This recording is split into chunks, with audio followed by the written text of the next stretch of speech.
That's our And we are recording. Hello, listeners, everybody and anybody within the sound and reach of my voice going all across space and the voids of time. Hello, alien civilization hundreds and thousands of light years away. When and if you ever get this, this is No Frequency on riverwestradio.com. I would like to give the formal shout outs as always to Alex Hayes at the Fuel Cafe, the whole Fuel Cafe crew. You got great coffee. I got some here today.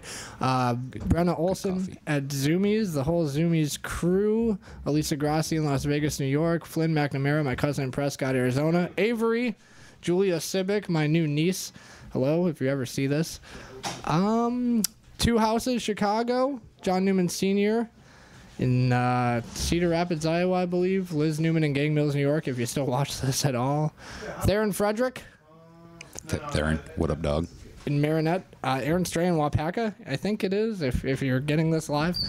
John Newman, if you ever see this. Sean Anderson, AJ Hello. Weiss, and I don't know if I'm missing anybody. You want a shout out? I'm going to give a shout out to Kanye. Kanye? Larry, Larry, if you're out there. Yeah. We're thinking about you. We're talking about you. Jamie. Jamie. You as well, if you're listening. A-Dub and crew. Franklin and Lucid. I think I've covered just about everyone. Okay. That's Awesome. I don't know that many people. Well, I mean, And even the people I do know probably don't want to be associated with me right now. Here we are. here we are, deconstructing what you previously believed, turning it into a whole new reality, just a different perspective on everything here. We are very different. That is my coffee stain. I will own that coffee stain. That you're going to want to clean that up. I will. Brendan O'Day is going to hate me. If not already. Yeah. He seems like an angry man. I'm just saying. I've only known him for a total of 3 minutes, but it was a rough 3 minutes.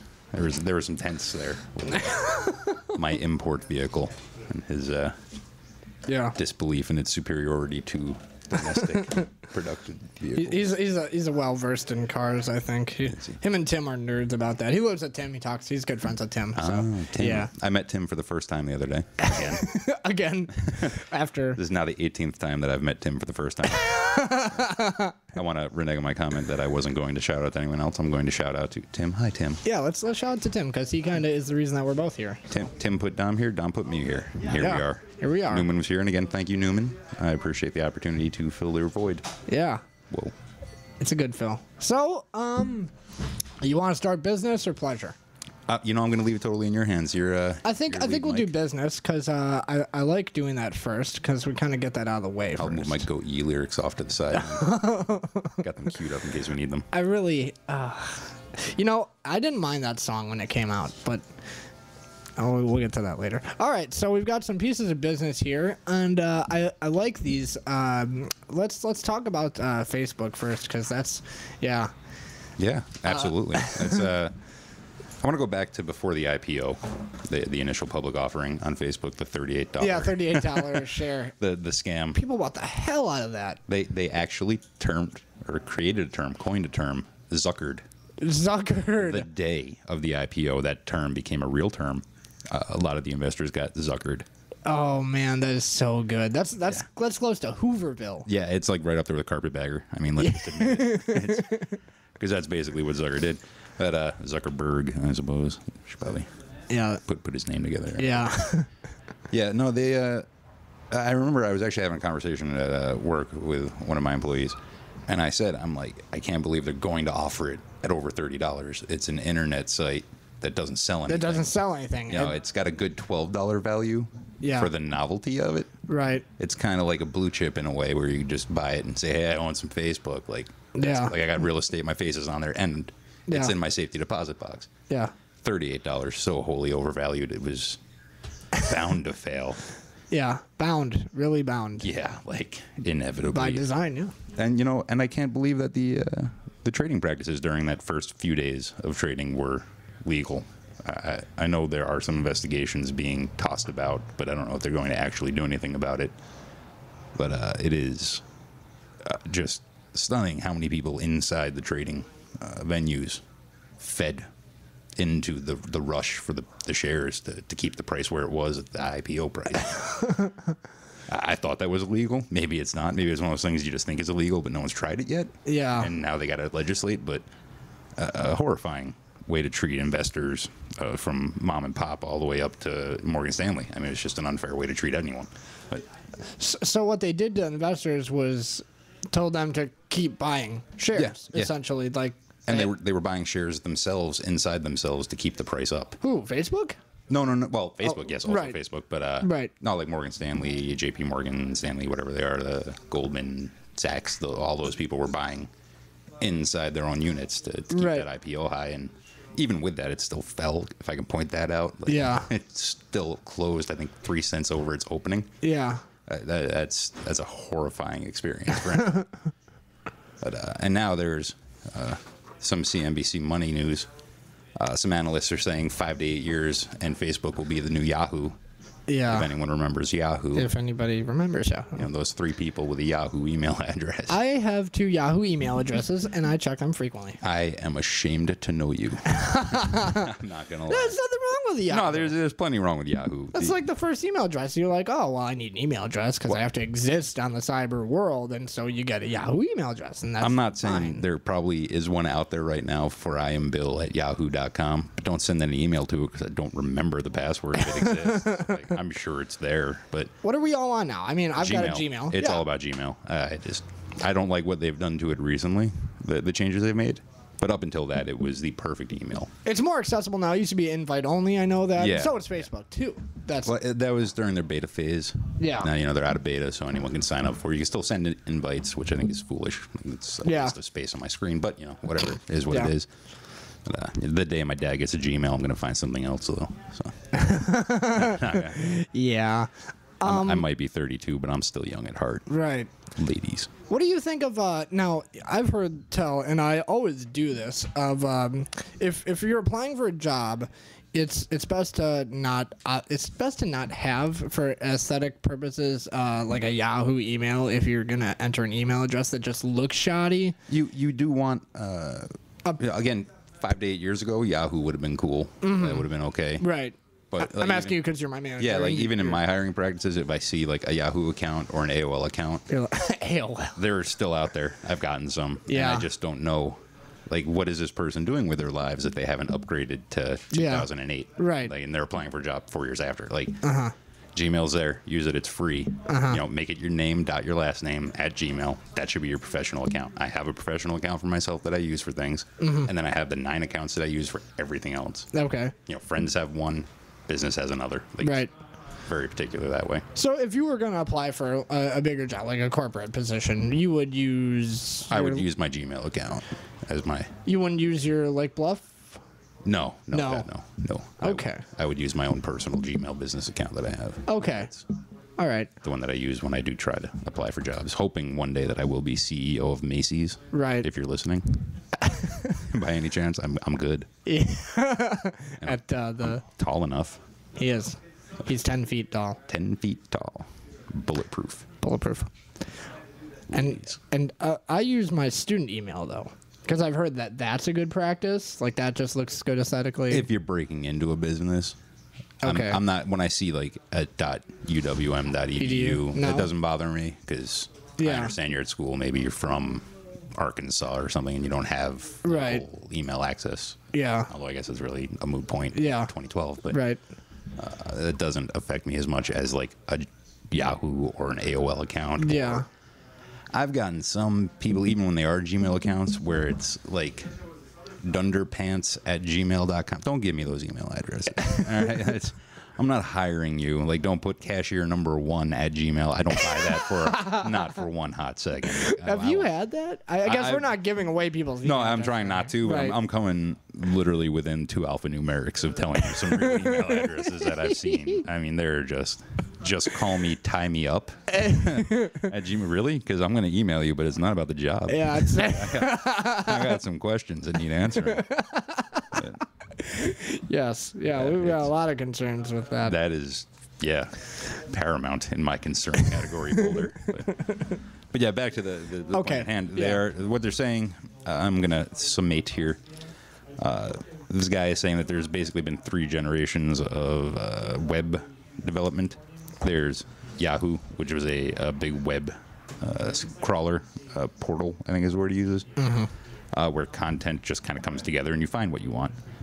The second generation is closer to the Facebook, where it's a social component where you're getting together with friends and then sharing things you find on other aggregators and creating your own aggregation. And then the third generation is basically going to be the mobile entrepreneurial. I'm guessing when So they how say would you that, describe it? Yeah. with the things in the vein of, but not like Groupon, where they're actually commodifying mobile internet, Okay. making it so, you know, when I pick up my phone and I hit Find Me, and it pulls up a map and it shows me that River West Window and Glass is having a 50% off sale. So Window and Glass is paying them to put that up there so that I see it. And that, Wow. again, it's a game of pennies, like many businesses, Right. but there's 380 million businesses to be had. You know, considering every person walking around with a penny in their pocket is a business. Right. You know, there's a lot of money to be made there. And that's the third generation. And what he's saying is that Facebook won't be able to make that conversion. Kind of like Yahoo couldn't convert into social. Google is failing miserably, no matter what anyone tells you with their whole Google Circles thing. I signed up, got angry, went back to Facebook. Not gonna lie. What's Google Circles? It's basically like Facebook through Google, where you have like localized friendships, the circles, and this is the Right. center point. This is the crux of their argument, is that I can have a friends circle who can only see things that I post in the friends circle available posting area. Which is very much identical to Facebook practices. But Yes. Right. then I have the family circle and the business circle and the hooker circle and all these circles. And anything I want to post to just some or all or none of, you know, I can post in those. There's a private circle for your own private thoughts because I guess your brain's not good enough anymore. Yeah. It's a new generation, but I have read blogs, so I understand that I'm not as crazy as I once thought. Yeah. But it is what it is. So, you know, and they make a good argument. It's a short article that I read, but just that very basic argument is a good argument for why Facebook will become the next Yahoo. It's just going to kind of fold into the internet and be a party to it, but it's not going to be the internet. No. Just not as all encompassing. On top of which, they're moving so fast. One of the things that I've always disliked about internet businesses of all stripes is the speed at which they change. Yeah. Especially, I don't like change. I'm against change. But I'm a fan of hope. I feel like just when I get used to using something one way, it's immediately changed for whichever next generation is coming up to use it. So it's almost in a way it gets dumber every time. Yeah. And you have to be stupid to use it. And I don't like that feeling. Yeah. And that's kind of like with Google with their Gmail, the way they changed it. It's gotten stupid. You need to be kind of distract myself to use it to get through because it's gotten so basic and so lost in itself.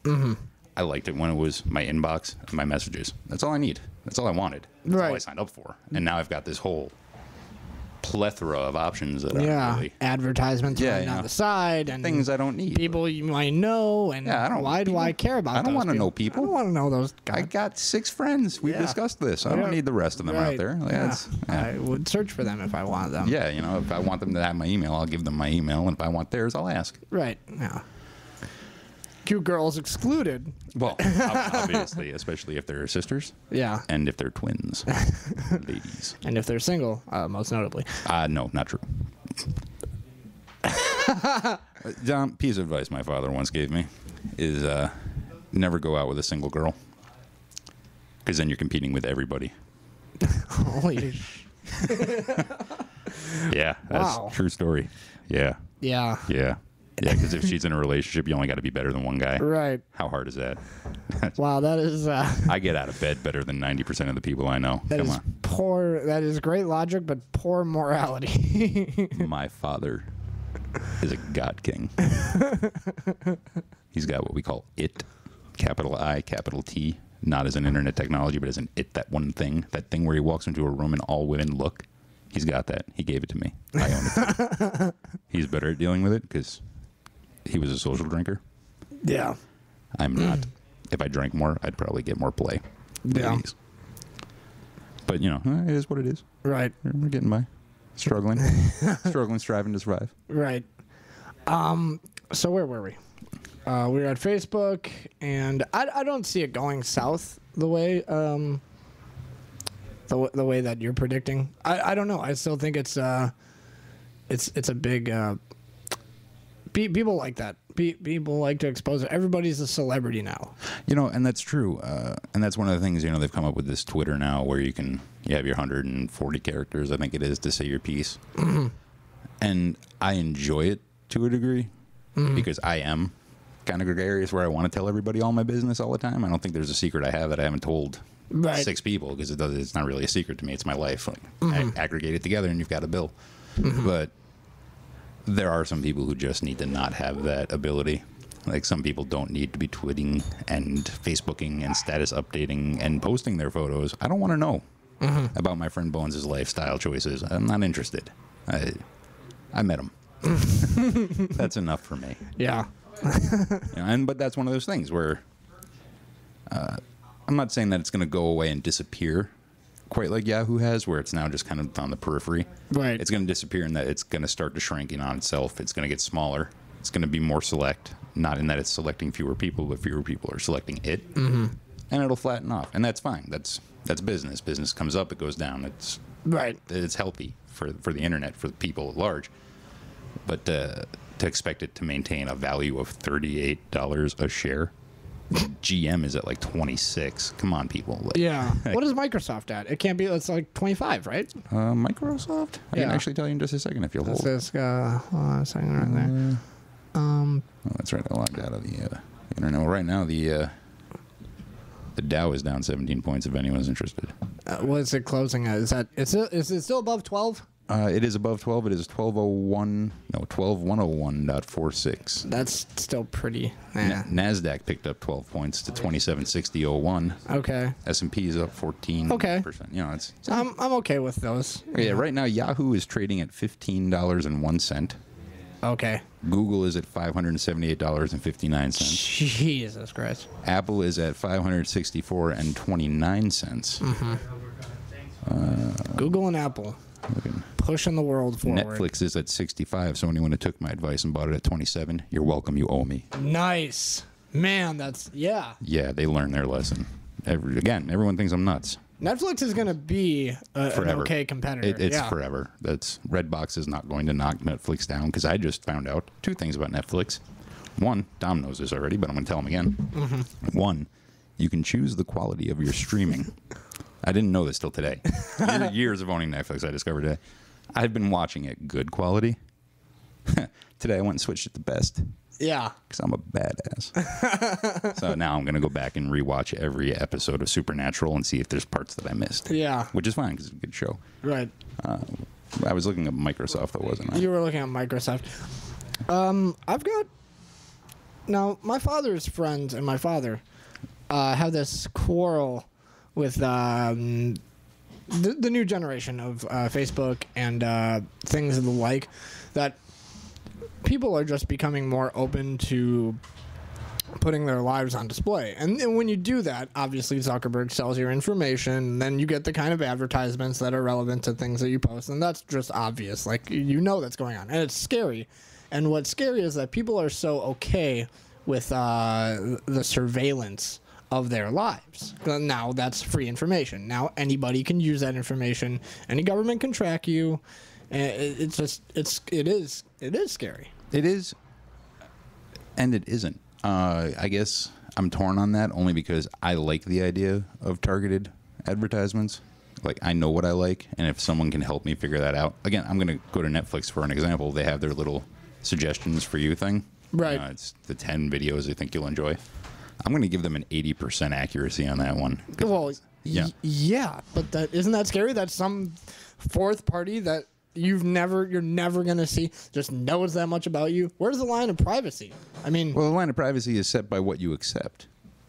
I mean, I'm one of those people. I actually read the terms of service. So, if anyone has any questions, I'm that guy that makes you have to read that. But it doesn't bother me because, again. And we'll use Netflix as a singular example, so this, of course, cannot be generalized, but what can they learn from that about me? I like action films and porn. Like, that's not... Right. You know, they're not really... If someone walked up to me in the street, hey, what kind of films do you like? Action films and porn. Right. I guess nobody on the street knows that, but it's getting closer to that. But even at that, what does it hurt? I mean, now, all 4 of them know what I like for video, and that's doesn't hurt anything.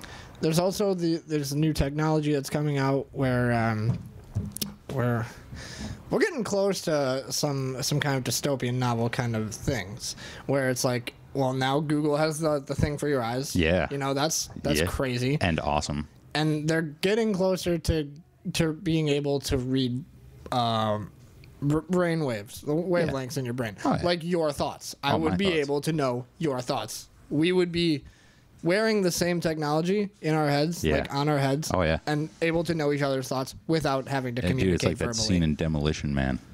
Have you ever seen No, it? I've never seen Of Demolition. course Never not. seen It's a- Demolition Man. I'm not a movie guy. If He's you not a reference movie guy. most movies, I It- will not. Don't even bother suggesting movies to him. It's Will not like identify see, with bad these money movies. after good with this one. Yeah. But anyone who has seen the movie Demolition Man knows the scene I'm talking about is where Sandra Bullock and Sly Stallone, my Sly, they're gonna get it on. They're gonna do it. And Sly, of course, having gone into the deep freeze in 1999, doesn't know that in the 20 years intervening, 32 years I think it is, no one touches anyone anymore. They use these brainwave connectors. Oh. So he's ready to. He's like, shirt's coming off, and she's Right. like, "Oh wait, hold on, put on this hat." And he's like, "Oh, okay, whatever, you freak." Yeah. Right? So he's into it. Yeah. Right. Puts the hat on, and he's like, "Yeah, let's get." And then he falls to the ground, screaming and writhing in pleasure because suddenly they're having brain sex. I guess. Wow. Yeah. Brain sex. With Sandra Bullock. Yeah. So, I'm against some of that. I'm against all of that. I'm against all of that.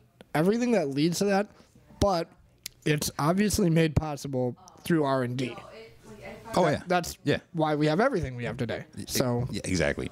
And that's one of those things where it starts from one small idea and builds up. I mean, cell phones were predicted by Gene Roddenberry a billion years ago when he Yeah. wrote the Star Trek. Star Trek. Oh my God, I'm sorry, Star Trek. hey, Star Trek. I mean it. But, all those things. Hedy Lamarr helped invent wireless networks. For anyone who doesn't know, look it up. She's got a patent in her name. Or she would have, except the U.S. government waited until a year after her patent application would have failed. And then they took it. wow. But, yeah, Hedy Lamarr. Bastards. Blonde bombshell. There's probably a film by her in this building somewhere.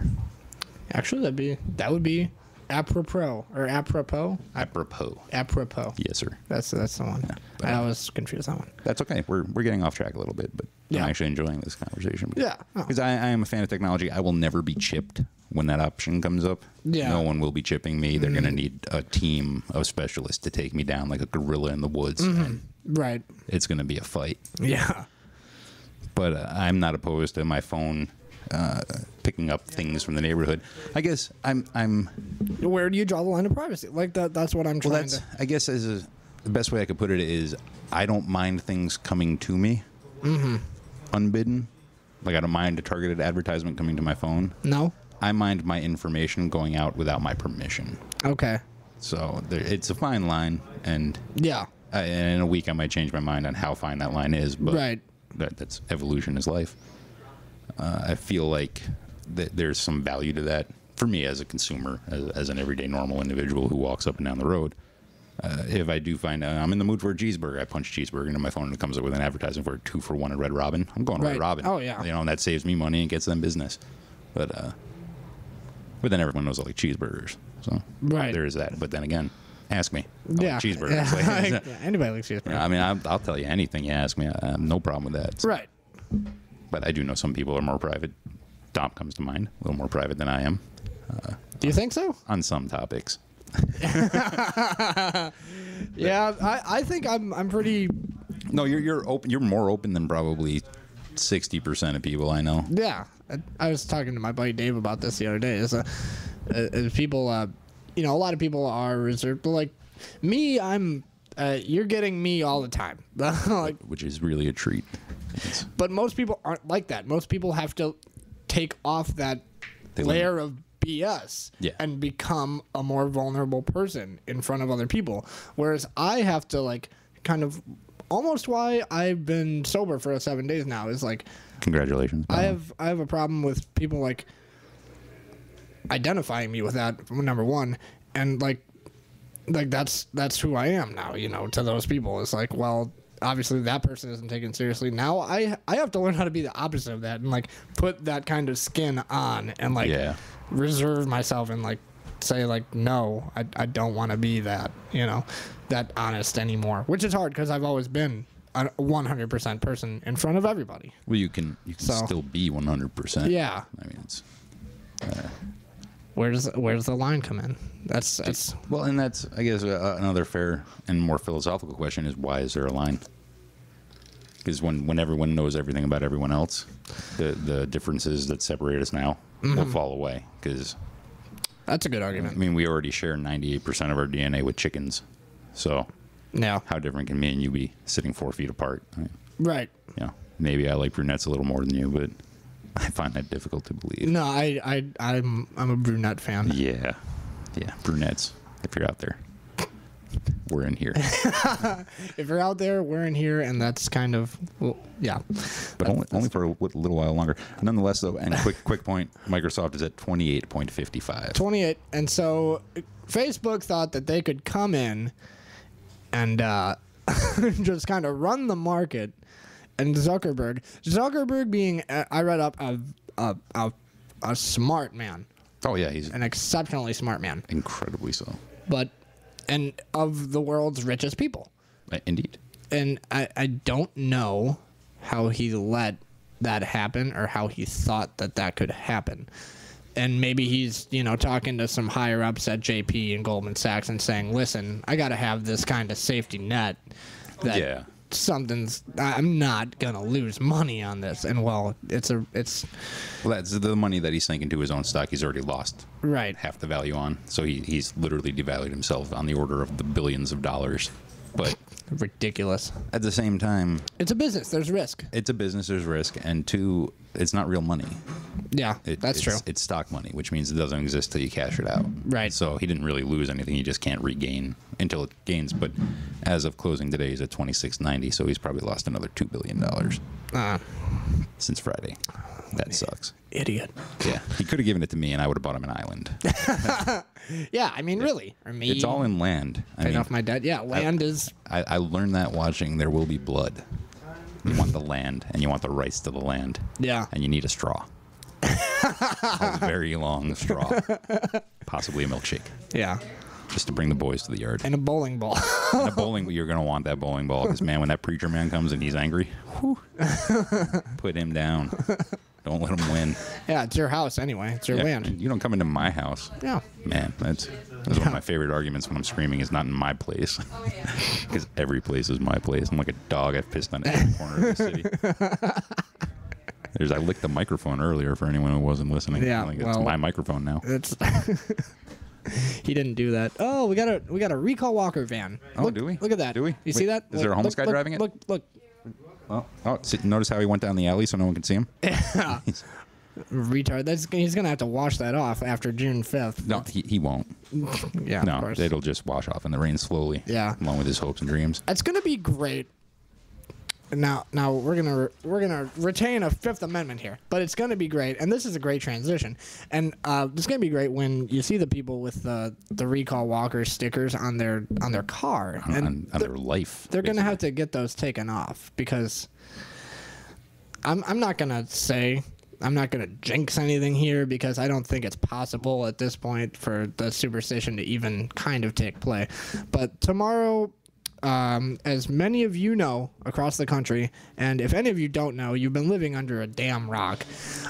So true. Because poorly informed rock. A very poorly informed rock. Because tomorrow is the battle, the end of the battle for Wisconsin, and ultimately the battle for the nation. Because tomorrow is the recall election for Governor Scott Walker that has been mounting for 17 months up to this point. 17 months. And arranged just kind of poorly on the side of the Democrats. It's a slip shot operation. We can go ahead and say that. Yeah, and I'm not criticizing any kind of morals or any kind of agenda or any kind of ideals that the DNC has. But they just organize poorly, and where was the president that could have taken a stance in Wisconsin? Where was Mr. Obama? And he's going to The president who said that he will stand on those lines with you when you march, right, quote unquote. And the DNC is saying, well, I think 1.5 to 3.2 million. That doesn't even compare to Walker's 62 million that he got from out of state. That doesn't even stand up. That's not even anywhere. a rounding error. Yeah. At that point, It's what are you thinking? Don't you want this election? Because Wisconsin is going to be. It was leaning blue until about a couple weeks ago on Real Clear Politics, and those are according to Rasmussen polls, Marquette University law polls. Those are according to Daily Costs, PPP, just statewide polls that across the board. The state was leaning blue, and now it's a toss-up, and it's going toss-up because of this election. Because every precinct and all those reporters, all those polling reporters, said Walker's going to take it. Walker's going to take it. Day before, Walker's up 12 points. 12. He's not even running. He's walking away with this election. It's not even going to be a stand-up. Yeah, I've actually got an article that was printed or written 4 a.m. this morning. 4 a.m. this morning, and he was only up 6.6 points. Yeah. By now, he's up 12. By now, he's up 12. He's doubled his lead in 16 hours. Yeah. So now I wonder what the DNC was thinking. Do they want this election? What is going on here? I think they wanted it when it started, and then I'm going to defer to this article for just a moment. Okay. It does make a really good point. The recall effort, I'm quoting directly here from John Fund's article in National Review. The recall effort couldn't get underway until Walker had been in office a year, and this time lag clearly helped the governor. It did. Some of his policies were able to go into effect. He was able to build up or maintain his war chest. He could point to successes in that year. Businesses are in love with Walker, despite what you may have heard. 95% of CEOs are in favor of Walker's policies within the state. 95%, which is basically 100%. So those other 5% were probably getting massages when they were polling. The state is open for business. It's gone from 41st out of 50 states in terms of ease of doing business. Its newest survey has it jumped to 20th place, the fastest surge in the history of Chief Executive Magazine. That is a phenomenal turnaround. And they're up against that. And when they started 17 months ago, it wasn't looking that good. 17 months ago, that wasn't the case. It is now. And people are noticing. The man on the street knows that his neighbor's got some work going for him. You know, he sees that things are turning around. They are doing repairs in the streets. They are doing cleanup efforts all across the state. Also, the unions themselves losing a little bit of power now that they can't take dues directly out of people's paychecks. That's one of my favorite statistics. I've seen it a few places. Luckily, it's written down here for me. The AFCMEA, whatever it is. Ask me. AFCS. Ask me. American Federation of State, County, and Municipal Employees. Once the unions could no longer take dues directly out, dropped from 22,300 workers, they are now down to 7,100. So 2/3 of their membership stopped being members because they didn't want to pay dues or not be coerced into paying dues. And they opted out. They were given the option. They could stay in, but yeah, as in any free market, you ask people if they want to keep their money or not. They're going to keep their money. And they did. And now unions are failing. Not failing in a grand thing, but failing in that they're losing membership. Those are big numbers. Those are real numbers. That's a third. There's a third left. 2/3. Yeah, there's a third left. Yeah. Even the teachers union, American Federation of Teachers, lost 6,000. A lot of them retired. A lot of them did retire, but even outside of that, out of 17,000 members, 6,000 walked. You know, how many are going to walk next year? You know, if you take retirements into account. You know. What happened? They don't want to pay their dues. Nobody wants to pay for that because they're giving money to the union to give to the politicians that the union is going to be negotiating with for union benefits. Well, why can't they just keep the money in the union as part of his job, go ahead and negotiate for better benefits. They don't need to back winners. They need to negotiate. Mm-hmm. Can't negotiate from both sides of the table. That's what they try to do. They don't have that ability now because they can't buy politicians. Yeah, I said it, buy politicians. Anybody can buy politicians. The price is right. I'm for sale. Yeah. It's not expensive. I guess what happened to, well, Wisconsin, number one, because Wisconsin was the place for that kind of collective mentality. Oh, yes. In Teddy Roosevelt's day, he said, he made speeches in Wisconsin saying that Wisconsin was an example for the rest of the country to follow in terms of in terms of progressive reform. And sure enough, the rest of the country did follow. And now it's Wisconsin again. It's Wisconsin going the other way, though. Yes. Well, that also makes a certain amount of sense, because if it's going to go wrong, it's going to go wrong in the first place that tried it.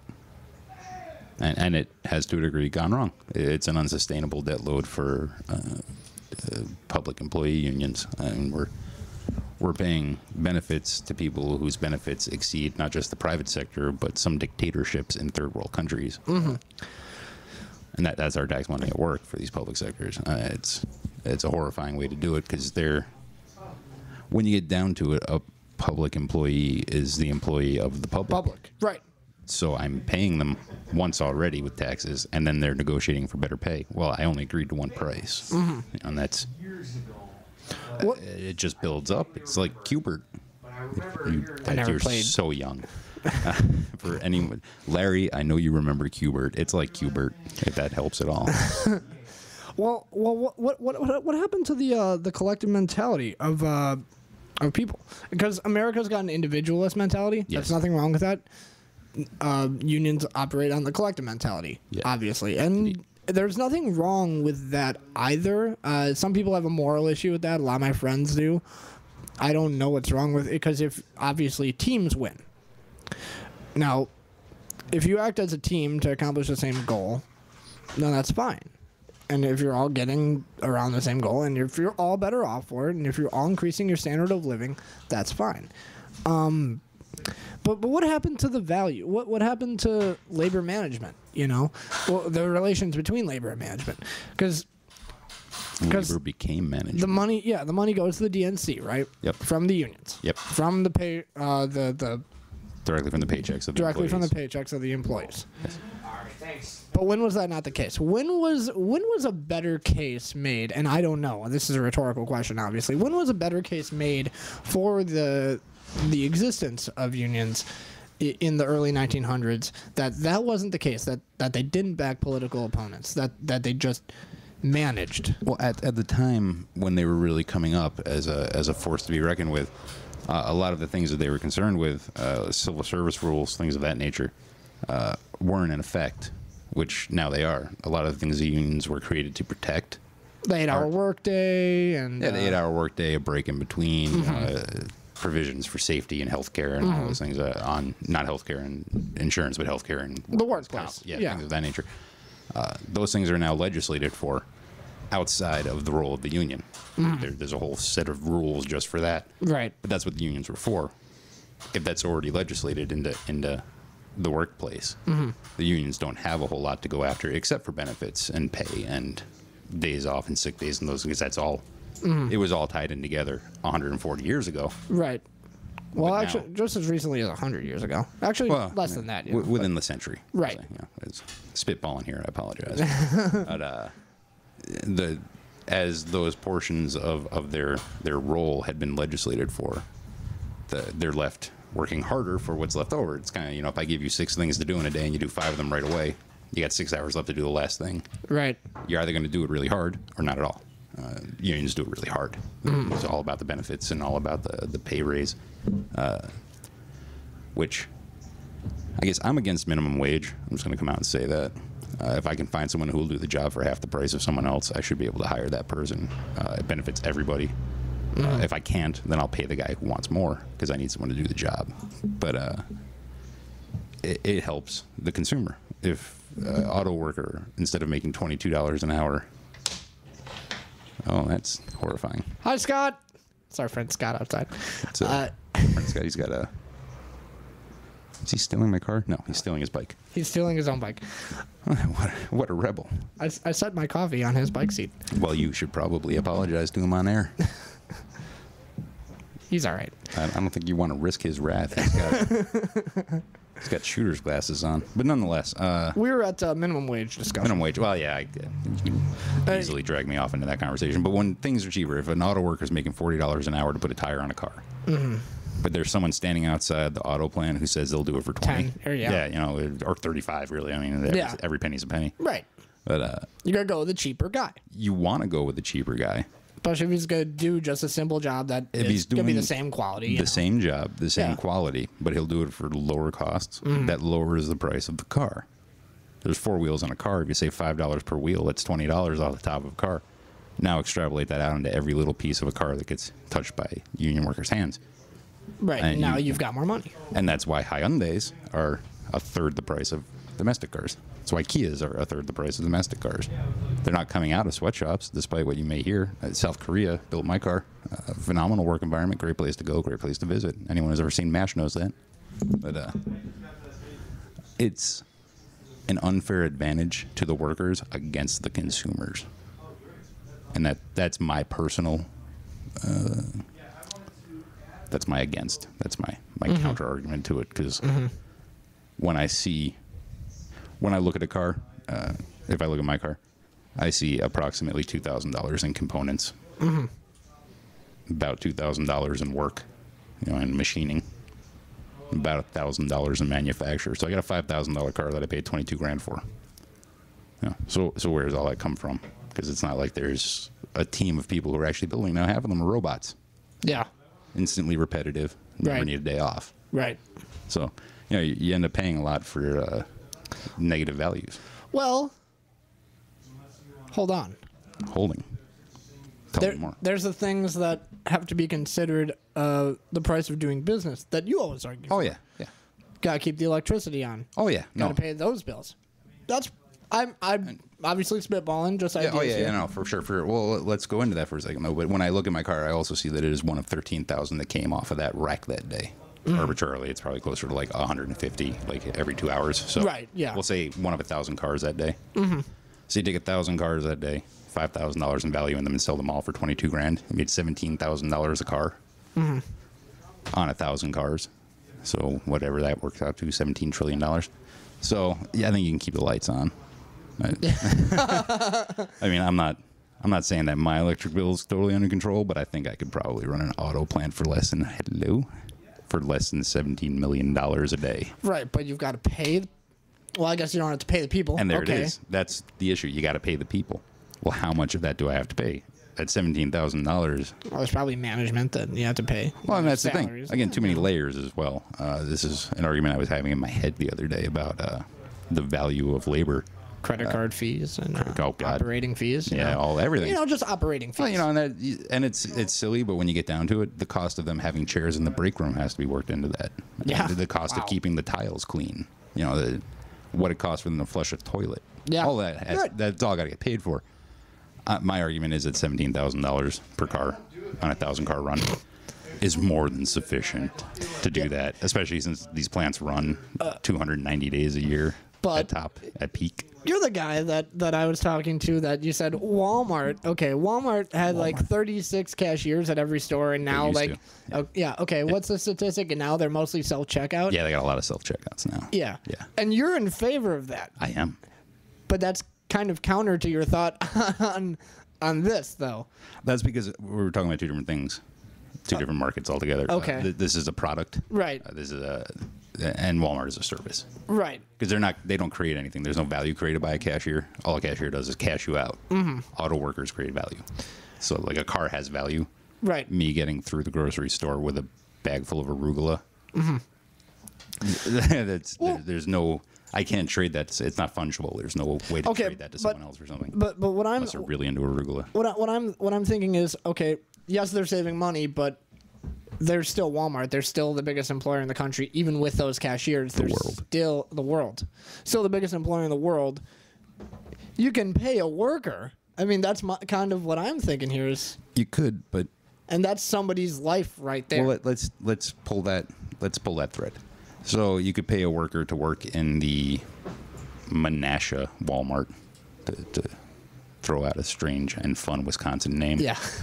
So you could pay one guy in the Menasha Walmart, one guy in every Walmart in the country. I think there's 13,800 Walmarts or some insane number, right? Mm-hmm. So you pay one cashier for every one of those. Mm-hmm. Well, that's 13,800 times an average of $250 a week. Back of the envelope calculation, so $42 trillion. Okay. You could open how many more stores and employ how many more people in each of those stores. But if you're not going to employ those people, I mean, Well, because you still need a couple of cashiers. You still need a manager. You still need people out there cleaning things. Right. You still need people facing and fronting and doing those things. Mm-hmm. So opening one store employs more people than hiring one person to work at a store where you could put an auto cashier. And it's a more valuable job. I mean, cashiers get paid the least. That's just across the board. Cashiers get paid the least. It's the simplest, easiest job. A monkey could literally do it in most places. right. But stocking a shelf, cleaning things correctly, because there are OSHA standards that have to be met, managing an entire store. I mean, these stores are 150,000 square feet. If you think it's easy to run a store that size, I'm running one that's 1,600 square feet, and I could, if I had hair, I'd be tearing it out. And it's a maddening process. So to be 100 times that size and have the entire responsibility for that is absurd. Well, you're also, they probably have multiple managers, and we're also 24 hours. So. Yeah, well, and so are some Walmarts. Yeah, a lot of So, Walmarts. and that's the thing is, they've got. They probably don't have one manager, though, Well, they'll have a general manager, but they're more of an executive figure, and then they Right. have department managers and Right. department heads and leads. And, Yeah. And this is also one of my arguments. I'm against all these layers. Really? It obfuscates for the customer who they need to talk to. Yeah. They come in, they want to speak to a manager. Well, then you get Timmy from electronics. Well, he's not really the guy you want to talk to because you're standing in baby care and you have an issue and you need a manager, but he's the manager on duty. So it's hello.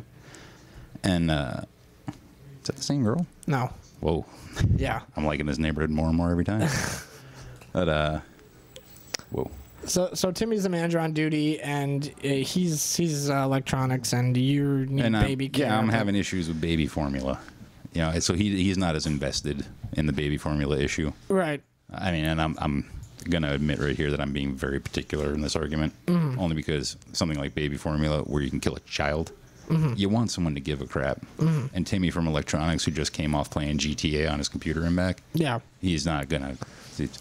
Expired baby formula. I'll leave a note for the soft lines manager. No, that's an unacceptable way to behave to me. Well, when I was working at Target, those managers were on duty every day. I mean, every manager was on duty every day, like that. Okay. Like where there's an actual MOD who ran the store? Well, there was a guy in charge of cashiering. There was a person in charge of, soft lines and hard lines, or different, for hard lines. Yeah. And they were on duty every day. All of them were on duty every day. If they didn't have somebody, they had somebody that kind of knew their position, one that worked in that department before. So, and that's a rare instance, though, in my experience with the big box retailers, only because, like when I was at Kohl's, we had the store manager, who was one. Then we had two assistant managers, a hard lines ASM and a soft lines ASM. And then underneath them, there were area managers who actually broke the store up into quarters, and each one had a quarter. Then there were department supervisors who were in charge of each department, and then each department supervisor had a collection of half-timers and full-timers that they could tap to do whatever jobs they needed done. So if you have a problem with your towel, there are 6 possible people you can go to, and only 2 of them really give a crap. And that's, again, from the customer perspective. Who do you talk to? How do you get your issue resolved? How do you get an answer? If you take out 2 of those layers, get rid of the area supervisor and the department supervisor, bam. Because again, even though that store is large, those stores are so streamlined at this point. Not Walmart, but like Kohl's, Target, the department stores, true department stores, where you can have one person in charge of an entire soft lines collection because it is so particular and it's so universalized across all the stores. And that really and okay, but the cashier, you still need that, though. Well, I guess you don't need the cashier, but that is somebody's job that's taken away every time that Walmart, opens a new the self-checkout line, though. Yeah, but they're still going to be this kind of my argument that you've heard, and it's kind of not a strong argument, but you're the biggest employer in the world. I think you can afford a cashier or. But it's also, 36, you know? and that's more an emotional argument. You feel bad for the guy who doesn't have the job, but that's one guy. I feel bad for the consumer who's got to pay him. Okay. Because that's what it comes down to is if you have 1,000 employees, you got to pay 1,000 employees. I would rather have the guy have a job because that's somebody that has a job, that has spending power, that has power to pay off their bills, that as opposed to, that same guy going on unemployment, which is just getting off the public dole. And well, if you got that one guy that doesn't work there and you can lower your prices. Now, again, this is arbitrary, as many things I say are, but if you take all your prices down by a penny, how much money? Wow. Yeah. Damn. It's like I went to MPS. Burn. No, you could get 100 more people in the store to buy things. And those things they buy have employees that make them, and people who ship them, and people who pack them, and people at the warehouses who put them onto trucks, and the truck drivers themselves, and the guys who repair the trucks. Right. Again, we're back to iPens. But it's better to have the person working than to have that person on unemployment, because that's a person that's operating, going to the statistics and the Bureau of Labor Statistics. That's another check on the unemployment. And that's another, and then unemployment goes up, and then more taxes have to be taken out of people's paychecks to put into that. And then they're paying less for stuff at the store, so they don't feel the pinch as hard. But also that's leaving out the other option, that he just gets a job somewhere else. Yeah, that's true. That is the option. It's not just one employer and then unemployment. There are tens of thousands of employers and one unemployment. And that's right. I have an employee. I won't mention his name because I'm not sure he would appreciate it. But he's got 3 jobs right now. 3. Works 16-hour days, 5 days a week, and 8-hour days the other 2. Found himself 3 jobs. They all pay more than minimum wage, and he's working all of them pretty successfully. It's an impressive display of fortitude.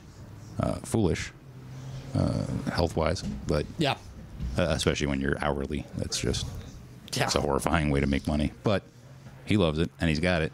And if he, in particular, can find 3 jobs, I'm pretty sure anyone can find 1. Mm-hmm. Mm-hmm. It's just, they're there. You just got to find them and be willing to do them. Yeah. Someone needs a toilet cleaned somewhere. Yeah, really. Okay. We've got 3. We've got 3. We've got 3 minutes left, people. We've been business the whole hour. We made it. Dom was worried. How was your day? My day was pretty good, actually. I did go to the dentist today. Oh, this was good. I wanted to make sure I got this in there. Dr. Zeeb at Smiles on Broadway. I know you're not listening, but anyone who needs a dentist. Oh, is that the guy? He's phenomenal. And I don't mean this to sound politically incorrect, although it's going to come out that way. He is American. Mm-hmm. Speaks English, clearly. Mm-hmm. He understands my concerns as a white Anglo-Saxon Protestant. Does phenomenal work. Very quick, very sure of himself. Doesn't mind when you swear at him. Okay. Not expensive. I mean, it's very reasonable. And they do this thing, which I just found out today after 2 years of going there, where you can pay ahead into a little secret bank account that they keep there. So if you have like extra $100 this month because everything went right and you don't have any bills that are overdue, you can go down there and be like, here's $100 for the next time I come in. And they just keep it there. And when you go the next time, if it's $60, they just take it out of that $100 you banked. You don't have to scramble for money at the last minute to get into your dentist. Yeah.